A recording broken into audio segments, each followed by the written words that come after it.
Roi du sofa, JC, nous recevons aujourd'hui comme invité. Johan Benson, c'est le premier professionnel, je pense qu'on reçoit. Ben, ça, c'est chiant pour tous les autres, là. Ouais, ben, Professionnel okay. de sport. Sportif OK. professionnel, disons ça. Ben, il est sportif professionnel, puis aussi analyste professionnel Oui, à RDS. puis aussi compteur professionnel. Compteur professionnel.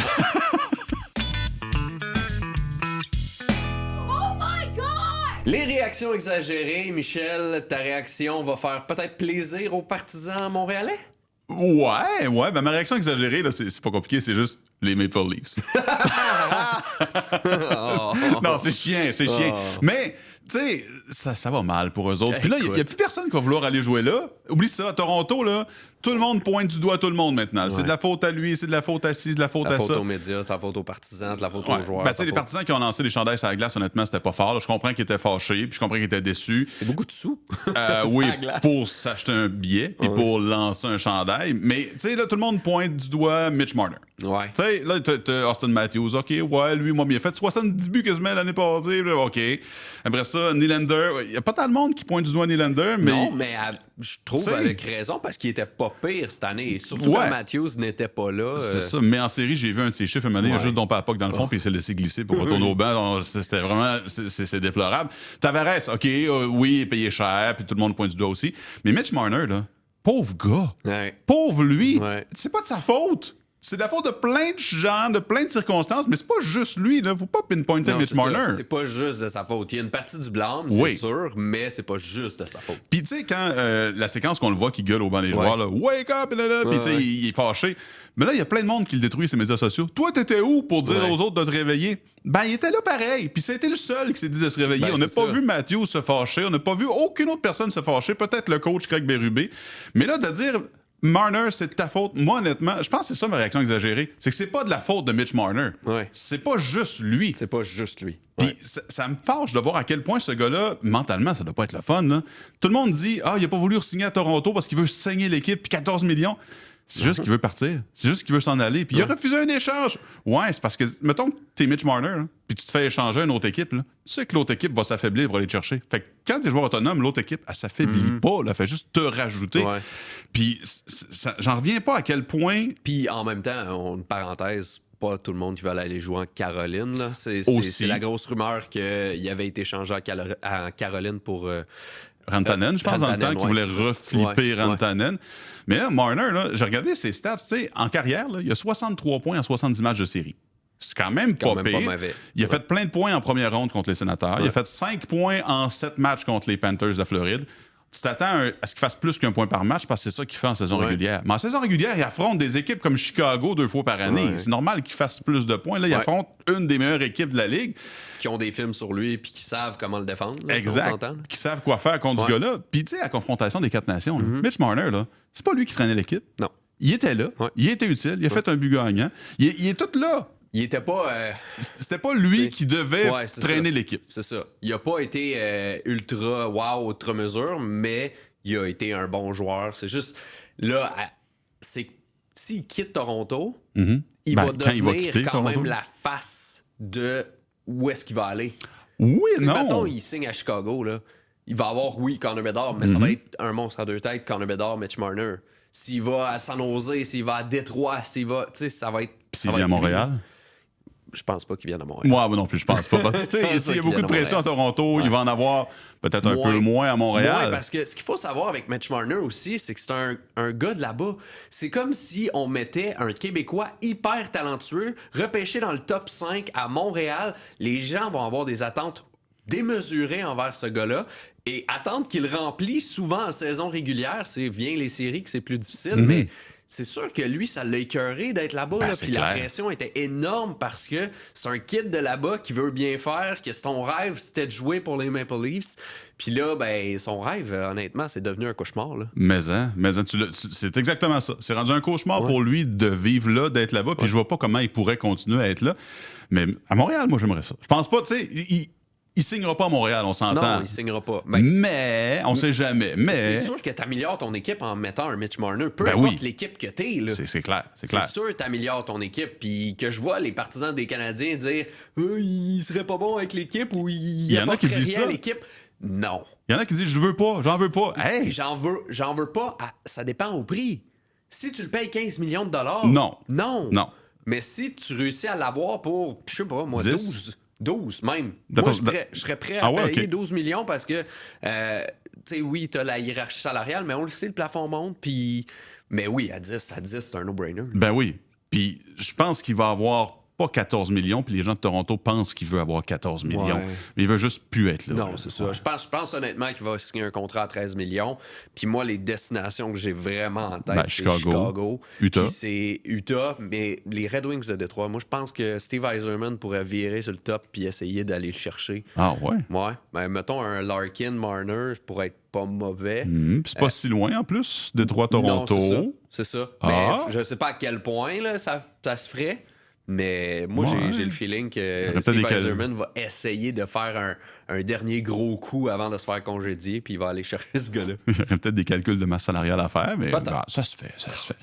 Bon, fait que ça, c'est ma réaction exagérée. Là. C'est pas de la faute à Mitch Marner. C'est pas lui. C'est pas juste lui. Pas juste lui. Moi, je te transporte ballon-panier. Parce que dimanche, c'était le début de la saison de l'Alliance de Montréal. Ah oui. Et je suis un fan de l'Alliance de Montréal. Et pour moi, l'Alliance va avoir non seulement sa première saison victorieuse, mais va être parmi les équipes élites de la LECB, la Ligue élite canadienne de basketball. Ben, ils ont déjà une full élite. Ils ont déjà une full élite, mais c'est parce que dans les premières saisons de l'Alliance, là, c'est la 4e saison, et dans les premières saisons, c'était pas glorieux niveau victoire. T'sais. Non. On parle de la première saison inaugurale, 4 victoires, 16 défaites. La deuxième saison, 7 victoires. On s'est amélioré, 13 défaites pareil. Et l'an passé, 6 victoires, 14 défaites. Alors là, selon moi, honnêtement, les ajouts qu'on a fait, autant chez les joueurs, Quincy Guerrier, on voit que ce gars-là, il l'a dit en conférence de presse, moi, je veux être le MVP de cette ligue-là. Tu sais, quand t'arrives puis tu te mets déjà la barre haute. Exact. Là. Il met la barre haute et il l'a prouvé lors du premier match. Il a été excellent. Il a fait un doublé. Il a joué au-dessus de 30 minutes dans un match. 21 points, 10 rebonds, 2 aides, donc des passes décisives. Mais il y a aussi Dante Bassett qui va être le joueur à l'intérieur de la bouteille, qui va être excellent cette année. Mais l'ajout dont on parle très peu, c'est l'entraîneur-chef. C'est Jermaine Small qui, lui, a gagné 2 championnats dans la LECB avec Edmonton. Donc, il sait comment gagner. Tu sais, les années dernières, c'est rien pour enlever aux derniers entraîneurs-chefs, mais c'est peut-être des ligues qu'on connaît moins. Tu sais, il y a une particularité du pointage de la LECB dans le dernier quart, quand il reste un certain nombre de minutes. On arrête le jeu, on fait plus 9 à l'équipe gagnante, et c'est le score qui dit, c'est le total de points. C'est le total de points qu'il faut arriver. Donc là, c'est ça. Ça va être il y a des règlements plus le fun à regarder à Montréal cette année, surtout avec les joueurs qui en place. Alain Louis, j'en ai pas parlé, mais... c'est ton personnage, Alain Louis. Il est incroyable. Il est le fun. Honnêtement, il est incroyable. Puis c'est ce trio-là, mais aussi Tavis Smith, Pistol Smith, son nom, c'est Pistol Smith. Mais c'est son surnom, on s'entend, là, mais ces gars-là, ça va être une équipe vraiment le fun à regarder, à suivre cette année. Et juste... c'est pas mon regard du sofa, mais ça aurait pu l'être. Vendredi, match extérieur au stade IGA. Ça va être incroyable. Honnêtement, c'est l'année de l'Alliance de Montréal cet été. Là. Je pense que ça va être le meilleur show en ville. Il y a un spot à prendre, là. Puis ils le prennent. Il est là. Ils le prennent, surtout avec la dégringolade du CFM. Là. Je pense qu'ils vont peut-être monter au-dessus du CFM, même si la culture soccer est ancrée, mais la culture basket à Montréal et au Québec là, est toute là. Sur notre sofa, Johan Benson. Ben oui, bienvenue. Bonjour, messieurs. Bonjour, merci de l'invitation. Ça fait plaisir. Analyse de golf à RDS. Entre autres. Un pro, là. Un pro de golf, là. Ben oui, entre autres. Parce que t'en as fait du stock pas mal, là, dans le monde du golf. Puis tu vas en faire encore pas mal aussi, là. On s'entend que t'es encore jeune, mais là... T'as été pro de golf. T'es encore un pro de golf. On s'entend que si on joue contre toi, on se fait planter. J'espère. Mais avant d'entrer dans notre sofa, dans le studio, tu nous disais que t'as été cadet aussi. Oui. Parle-nous un peu, c'est quoi d'où on part pour devenir joueur pro et devenir cadet? Okay, cadet professionnel? Oui. Ah ouais? Mais comment on fait pour partir de joueur pro puis devenir cadet? C'est quoi l'histoire? Moi, le fait de passer de joueur à cadet, ça a été une transition très simple parce que j'ai joué professionnel à mes débuts en 2008. Je vous racontais quelques anecdotes là, sur mes débuts sur le circuit canadien, qui était dans le temps le Canadian Tour. Maintenant, c'est rendu le PGA Tour America. Donc, le PGA Tour s'est approprié les circuits en deçà du PGA Tour. Donc, ils ont vraiment la gouverne. Si on veut se rendre sur le PGA Tour maintenant, on doit passer par le PGA Tour America, qui est un peu la East Coast League. Ensuite, on a le Korn Ferry Tour, qui est la Ligue américaine. Et ensuite, la Ligue nationale de hockey serait le PGA Tour. Donc, moi, j'ai joué sur les 2 circuits inférieurs. Et puis, en 2014, j'avais des maux de dos. J'avais beaucoup de difficultés avec mon jeu. Et puis, un de mes meilleurs amis, Mark Hubbard, m'a demandé en juillet 2014 de mettre fin ou mettre un petit peu de côté ma carrière de golfeur professionnel pour devenir son cadet à temps plein sur le circuit Korn Ferry. Ah, mais t'as peu. Oui. Là, lui, il vient le voir et il dit « Hey, arrête de jouer. Deviens mon cadet. » C'est exactement ça qui s'est passé. C'est un peu insultant, non? Ben moi, c'est parce que j'avais un statut conditionnel. Donc, je ne pouvais pas participer à tous les événements. Okay. Donc, il fallait que je me déplace à toutes les semaines pour jouer la qualification du lundi. OK. Pour ensuite, peut-être, pouvoir jouer, si je jouais bien lundi, de pouvoir jouer dans le tournoi. Fait que c'est arrivé au bon moment où est-ce que c'était très complexe pour moi d'avoir des départs sur le circuit Korn Ferry.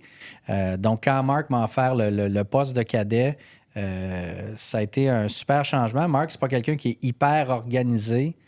Moi, au contraire, ça paraît pas, là, mais je suis très organisé dans la vie. Ça paraît. Et Regarde, puis, t'es bien habillé puis tout. Et puis, exact. Et puis, ben merci. Et puis, donc, ça a été une transition très simple pour moi de passer de l'aspect joueur parce que quand tu es cadet sur le circuit PGA Tour, tu es vraiment impliqué dans les décisions de bâton, dans la décision stratégique.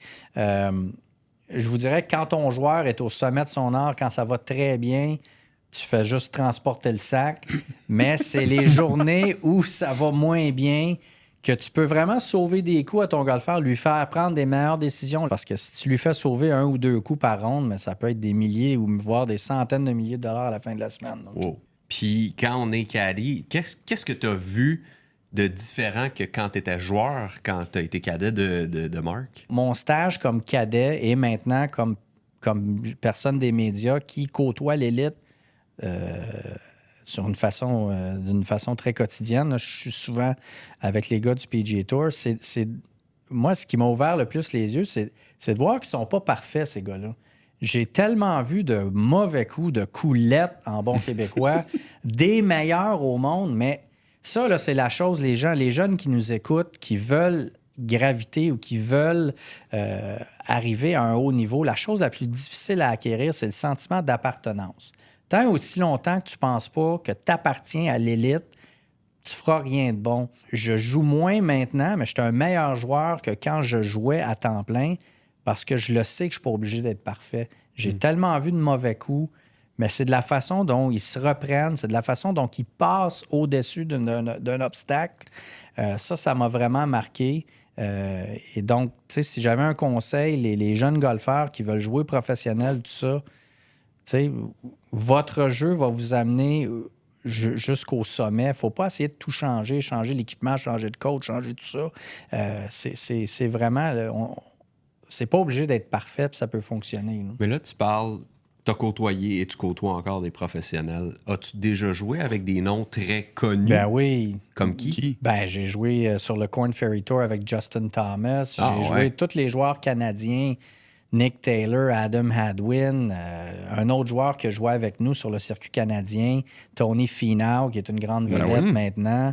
J'ai joué avec plusieurs cadets, le cadet de Scotty Scheffler, Ted Scott, qui est un des cadets les plus populaires. Ces gars-là, quand tu les vois jouer à côté de toi, tu te dis, OK, eux autres, tu le sais qu'ils sont une coche aussi. La grosse différence, évidemment, la nouvelle génération, les golfeurs là, dans la vingtaine, ils ont une puissance que les golfeurs de ma génération n'avaient pas. Tu sais, maintenant, des Tiger Woods, il y en a 50. Ouais. Tiger a amené les athlètes à s'intéresser au golf. L'aspect physique, la nutrition, l'entraînement physique. Même la technologie. La technologie. La technologie a à faire, mais les gars sont tellement plus athlétiques maintenant. Tu sais, des golfeurs de 5 pieds 8, 175 livres comme moi, t'en vois plus beaucoup. C'est tous des gars de 6 pieds 2, 6 pieds 3. Tu sais, c'est vraiment des athlètes extraordinaires maintenant. Et ces gars-là arrivent avec une préparation lorsqu'ils quittent la NCAA, lorsqu'ils quittent les gros programmes de golf. Ils sont tellement en avance. Tu sais, moi, j'ai commencé à jouer au golf, j'avais 16-17 ans. Dans des clubs publics ici au Québec. Donc, quand je suis arrivé en 2008, mon saut professionnel, tout de suite, je me qualifie pour le US Open, qui est un des plus gros tournois au monde. Et j'étais pas prête, mais pas pantoute. Tu sais, j'arrive avec l'élite mondiale, puis moi, je suis habitué de jouer les terrains qu'on a ici au Québec de 6000 verges, 6500 verges. J'arrive à Torrey Pines à 5006 avec du rough long de même. J'étais. T'as fait le saut. C'était vraiment dramatique, c'était drastique comme changement. Maintenant, si j'avais l'occasion de jouer un autre tournoi majeur, je serais beaucoup mieux outillé parce que je sais un petit peu plus quoi faire. Et comme je viens juste de mentionner, quand tu joues avec ces gars-là, tu penses tellement qu'il faut que tu sois parfait, que tu n'as pas le droit de rater un coup. Puis ça, la télé, on a beaucoup à voir à ça parce que les golfeurs qu'on montre à chaque semaine, comme vous allez voir, là, le championnat de la PGA ou tout autre tournoi, on voit que les meilleurs golfeurs cette semaine-là. Les 100 autres qui ont pioché, on les voit pas. C'est vrai. Donc, l'aspect télévisuel, l'aspect ce qu'on voit lorsqu'on regarde sur YouTube ou les autres plateformes, on voit les coups d'éclat, les highlights. On voit que des bons coups. On voit pas les gars qui piochent. Et de plus en plus, je m'implique avec l'élite québécoise ou l'élite canadienne, les jeunes qui poussent. Bien, ça, je pense que c'est quelque chose que je peux leur amener parce que côtoyant l'élite sur une base régulière, tu sais, je peux calmer leurs ardeurs. Puis souvent, ils se mettent souvent... Les filles et les gars se mettent souvent beaucoup trop de pression. OK, je peux pas manquer ce coup. Wow, c'est pas vrai que tu peux pas manquer des coups. Il en manque en masse des coups. C'est juste leur fréquence à laquelle ils manquent des coups, c'est un petit peu moins haut là, que le golfeur normal. Leur qualité de coup, évidemment, aussi. Mais il y a plein de choses qui font que les meilleurs au monde sont les meilleurs au monde. Ils ont une façon... Moi, par exemple, j'ai jamais pu subir le fardeau d'entraînement que les gars sont capables de faire. Tu sais, je pense à un bon ami à moi, Adam Svensson, c'est un Canadien sur le circuit PGA Tour. On parle là, de 5 à 6 heures de frappe de balle continue. Là. Il doit avoir mal aux mains pareil. Là. Quotidiennement? Là? À tous les jours. Surtout durant la saison morte, novembre, décembre. Tu t'arrêtes pas, là, tu frappes pendant 5-6 heures des balles. Tu frappes différents aspects du jeu, mais il y a une endurance physique qu'on doit avoir. Puis ça, tu l'as ou tu l'as pas. Moi, je l'ai jamais eu. Donc, mes pratiques sont vraiment très bien orientées sur les forces de mon jeu quand j'ai la chance de pratiquer au Mirage durant l'été. Donc, c'est vraiment de bien orienter sa pratique. Il y a des golfeurs qui sont des gros pratiqueux, qui vont mettre énormément de temps à l'entraînement. Et il y a d'autres golfeurs qui sont plus du style joueur, qui vont jouer 18 trous par jour, si c'est pas plus. Puis ça va être leur pratique. Ça va être leur pratique, exact. Hey, là, tu es ici, tu es dans nos sofas, tu voyages un peu partout en Amérique, tu voyages tout ça pour le golf. Mais là, j'imagine que dans tous tes voyages, dans tous tes terrains, toutes les personnes que tu as rencontrées, as-tu une anecdote qui te revient en tête que tu dis ça n'avait pas de bon sens que ça arrive? Ou ça, je vais tout le temps m'en rappeler toute ma vie. J'imagine qu'il y en a plusieurs, mais s'il y en a une qui ressort du lot, genre la chose la plus loufoque que tu as vue sur un terrain ou pendant une ronde? Ou... Écoute, j'ai vu du monde se faire arrêter sur les terrains de golf. Attends. 15 secondes. Ils se sont fait arrêter, pourquoi? On était au Houston Open, je cadais pour Marc. On faisait entre le 17 et le 18, il faut que tu prennes une navette en carte. Et puis, à chaque trou sur le PGA Tour, il y a toujours des minivans pour, si jamais il y a des intempéries, pour pouvoir évacuer les golfeurs, les cadets, et ainsi de suite. Puis, il y a des gars qui avaient un petit peu trop bu, qui ont décidé qu'ils étaient écœurés de marcher. Fait qu'ils ont essayé de voler une minivan. Dans la une dernière. Des histoires avec Marc, j'en ai tellement. Là. Nouvelle-Orléans, on marche dans le milieu du 18e. À gauche, c'est les estrades. À droite, c'est les alligators avec l'eau et tout ça. Tu sais, Marc, c'est ce genre-là. Là. Je dis, hey, regarde l'alligator, il se tourne à gauche vers les estrades. Tu sais, ça, c'est Marc. Wow. Puis toi, t'as-tu déjà fait une gaffe? Parce que tu parles de lui, mais tu sais, y a-tu quelque chose que... Oui.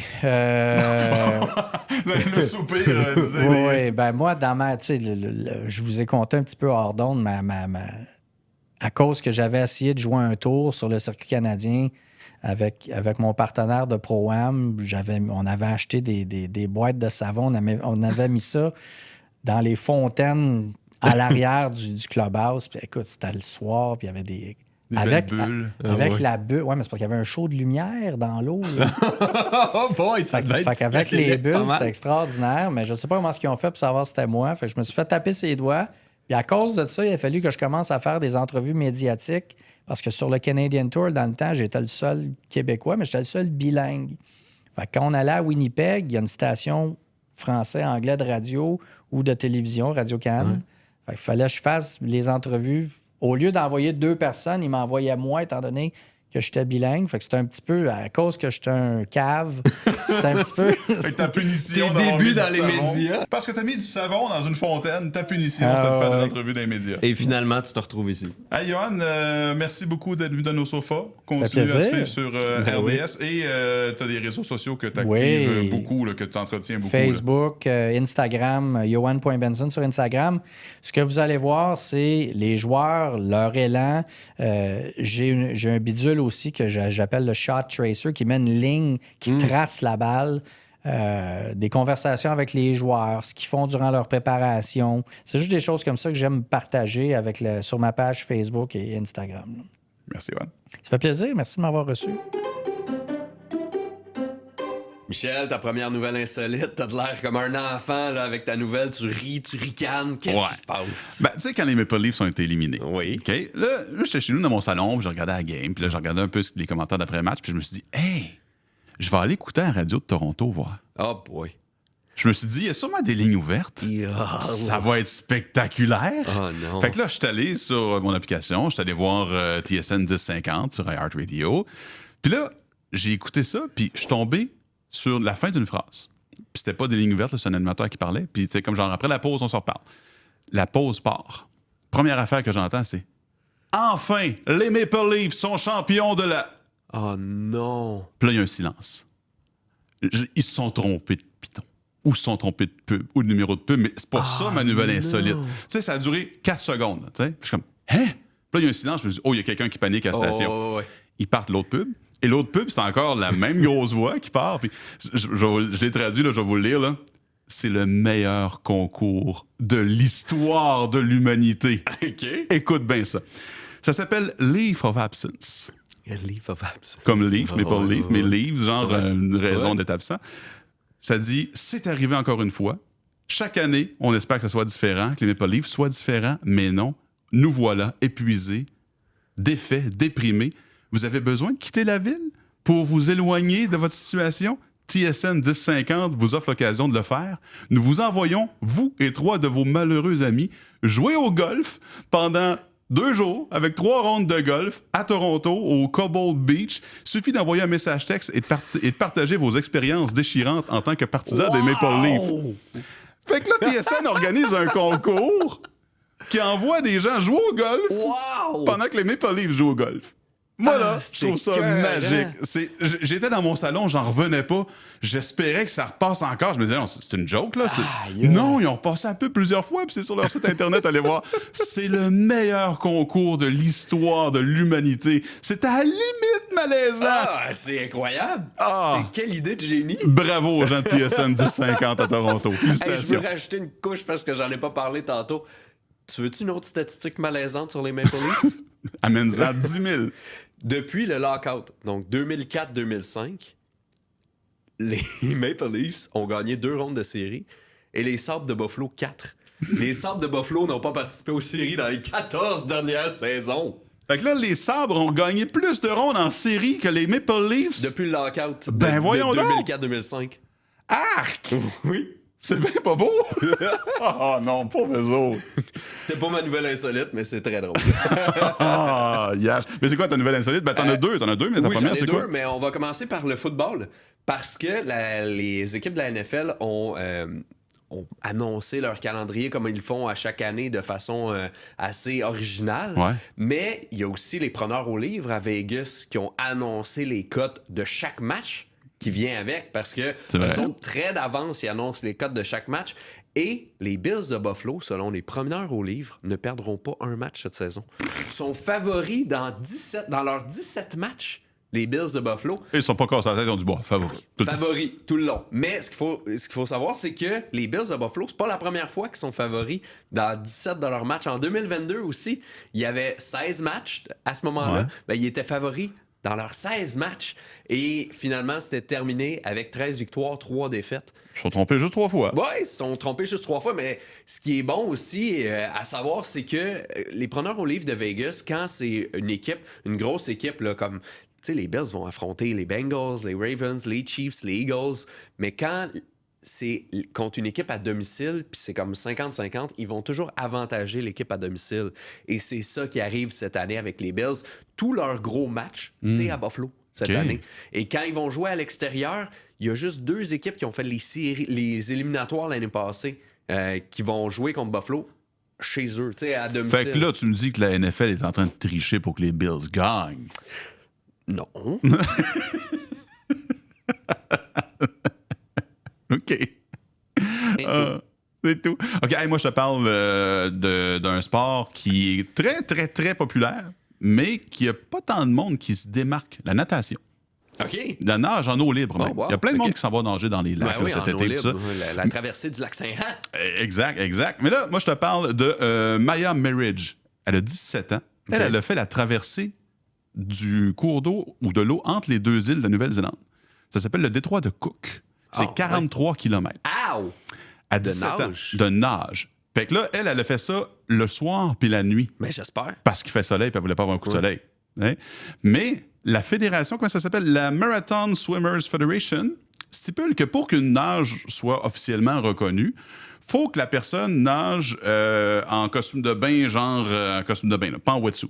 OK. Tu peux pas avoir... Les gars qui font ça, ils peuvent pas avoir un costume de bain jusque-là. Ouais. C'est le règlement de la Fédération des marathons. Mais l'affaire, là, c'est que dans le détroit de Cook, là... Il doit faire fret. Ouais, mais il y a aussi des méduses. Ow! Elle est en costume de bain pendant 43 km à nager dans les méduses, puis elle haït ça. C'est une de ses craintes qu'elle disait, les méduses. Ouais, hein? Puis elle s'est fait piquer des milliers de fois. Écoute bien ça. Elle dit qu'elle a reçu une piqûre à chaque 3 coups de bras. Elle fait comme schlock, piqûre. Schlock, piqûre.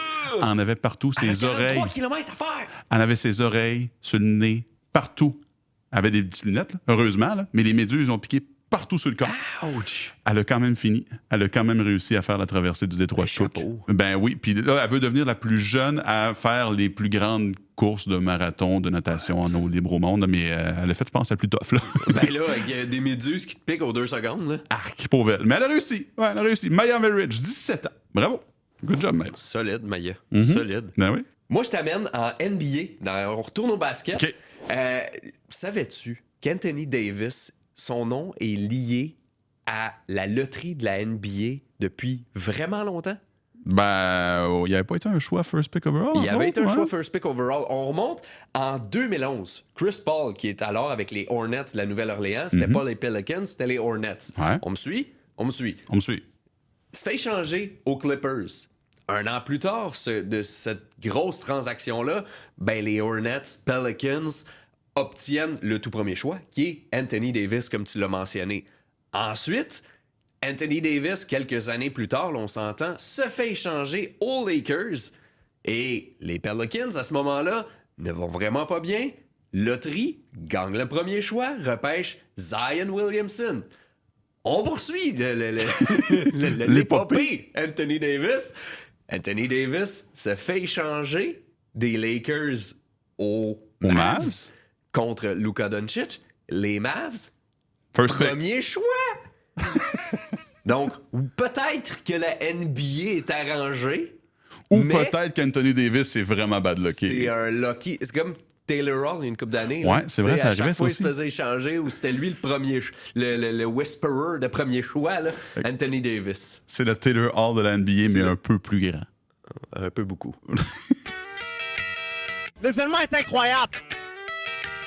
Que vas-tu regarder de ton sofa, mon cher JC? Ben, j'ai parlé du... C'est sûr que je vais regarder vendredi le match sous les étoiles, mais moi, je vais être là-bas. Ben oui, tu vas être là. Je regarderai pas à RDS, mais c'est à RDS Info. Pour ceux qui veulent le savoir, c'est vendredi 20h à RDS Info. Ce que je vais regarder, c'est aussi vendredi, pas 20h, mais 19h, mais surtout mercredi. Là, c'est plein de dates, plein de chiffres. Les séries de la Ligue américaine. Oui. Rocket qui affronte les Americans de Rochester. La série 1-1, ça se transporte à Laval. C'est là que ça se passe. À Laval! C'est là que ça se passe. Donc, très hâte de regarder ça ce mercredi, 19h, le match numéro 3. Bien hâte de voir qui va être le gardien partant. Peu importe le gardien, moi, je pense que le Rocket va gagner. Ouais, mais Rocket moi, all the way. Ma réaction exagérée la semaine passée, c'était Fowler all the way. Ouais. Fowler all the way, même s'il vient de perdre. Toi? Let's go. Ben, moi, c'est dimanche à 18h, dimanche le 25 mai, 18h à RDS, je regarde la Coupe Memorial. Oui! Ben oui, l'Océanique de Rimouski contre les Knights de London. C'est Ouais. l'équipe en vert, là, que t'as l'impression que c'est un green screen avec des patins. Là. Moi, ils sont corrects. Là. Ça fait longtemps qu'ils sont bons, là, les Knights de London, mais leur uniforme m'énerve. C'est comme trop vert pour moi. On dirait que mes yeux marchent pas. Mais l'Océanique, par exemple, ça, j'aime ça. Ça, c'est des belles couleurs, c'est des bons joueurs parce que c'est l'équipe haute ou hôtesse du tournoi. Puis, ils sont pas là juste parce qu'ils reçoivent le tournoi. Là. Non, c'est ça. Ils sont là parce qu'ils sont solidement bons. Ils ont été en finale contre Moncton. Ils ont perdu contre Moncton, mais tu sais, ça a été une défaite. Ils sont pas fait manger par Moncton. Non. J'ai hâte, honnêtement. Tu parles de Moncton, j'ai hâte de voir Gardiner McDougall. Il perd pas. Tu t'as vu? Il perd pas. C'est ça. S'il gagne le tournoi de la Coupe Memorial, c'est fou raide l'année qu'il va avoir eu. Puis vous irez voir sur les médias sociaux de RDS, là, il a reçu une douche de Gatorade, mais il s'en attendait jamais. Là. Il était surpris, mais il était content. Le coach de Moncton, il est tout là. Puis l'Océanique sont là dimanche contre les Knights de London. Go! Océanique, go! Certains. Go à la GMQ. Oh oui, toutes les équipes de la GMQ. Ben, Let's go.